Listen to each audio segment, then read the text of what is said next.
सबसे पहले इस खबर को ध्यान से देखिए। इस खबर में एलपीजी ग्राहकों के ई केवाईसी को लेकर जरूरी जानकारी दी गई है। इसमें बताया गया है कि एलपीजी ग्राहकों को अपना ई केवाईसी पूरा करना जरूरी है और इसके लिए अंतिम तारीख 16 अगस्त 2026 बताई गई है। हालांकि किसी भी अंतिम तारीख को मानने से पहले आप अपने मोबाइल या लैपटॉप से इसकी जानकारी खुद भी चेक कर सकते हैं।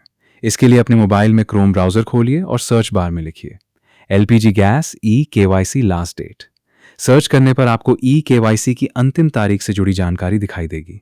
यहाँ 16 अगस्त 2026 की तारीख दिखाई जा रही है। अब ई केवाईसी करने के लिए सबसे पहले अपने मोबाइल के प्ले स्टोर में जाइए और इंडियन ऑयल वन ऐप को इंस्टॉल कर लीजिए। इसके बाद एक और ऐप की जरूरत पड़ेगी, उसका नाम है आधार फेस आरडी। इसे भी प्ले स्टोर से इंस्टॉल कर लीजिए। अगर आप फेस ऑथेंटिकेशन के जरिए ई केवाईसी करना चाहते हैं तो आधार फेस आरडी ऐप की जरूरत पड़ सकती है। और अगर आप फिंगरप्रिंट से ई केवाईसी करना चाहते हैं तो उसके लिए अलग बायोमेट्रिक एप्लीकेशन और फिंगरप्रिंट डिवाइस की जरूरत हो सकती है। अब इंडियन ऑयल वन ऐप को ओपन कीजिए। ऐप ओपन होने में थोड़ा समय लग सकता है। इस समय सर्वर पर ज्यादा लोड होने की वजह से ऐप को ओपन होने में परेशानी या देरी हो सकती है, इसलिए थोड़ा इंतजार कीजिए और जरूरत पड़ने पर 2-3 बार ट्राई कीजिए। ऐप ओपन होने के बाद अगर नेक्स्ट करके आगे बढ़ने का ऑप्शन आए तो उसे पूरा कर लीजिए। इसके बाद अगर फ्रॉड अलर्ट दिखाई दे तो उसे क्लोज कर दीजिए। अब आपको लेफ्ट साइड में हाई गेस्ट यूजर दिखाई देगा, उस पर क्लिक कीजिए। अगर आपका अकाउंट पहले से बना हुआ है तो लॉग इन हियर पर क्लिक करके लॉग इन कर सकते हैं, और अगर अकाउंट नहीं बना है तो नीचे दिए गए रजिस्टर ऑप्शन पर क्लिक करके नया अकाउंट बना सकते हैं। अब अपना मोबाइल नंबर और ईमेल आईडी भरिए। इसके बाद आई एग्री वाले बॉक्स पर क्लिक कीजिए और कंटिन्यू पर क्लिक करके आगे बढ़िए। अगर आपका मोबाइल नंबर पहले से रजिस्टर्ड है तो नीचे दिए गए लॉग इन हियर ऑप्शन पर क्लिक करके सीधे लॉग इन कर सकते हैं। इसके बाद आपको इनेबल बायोमेट्रिक लॉगिन का ऑप्शन दिखाई दे सकता है। अगर आप चाहें तो यहां बायोमेट्रिक लॉगिन इनेबल कर सकते हैं। अब अपना रजिस्टर्ड मोबाइल नंबर या ईमेल आईडी डालिए। इसके बाद अपना पासवर्ड डालकर लॉगिन कीजिए।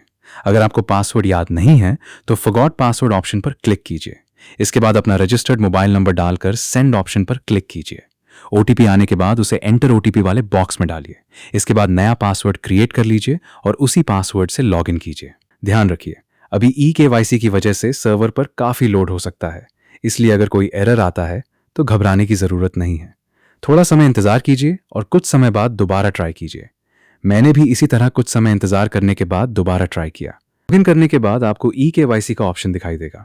अब ई केवाईसी पर क्लिक कीजिए। इसके बाद डिक्लेरेशन दिखाई देगा। डिक्लेरेशन वाले बॉक्स पर टिक कीजिए और फेस स्कैन के ऑप्शन पर क्लिक कीजिए।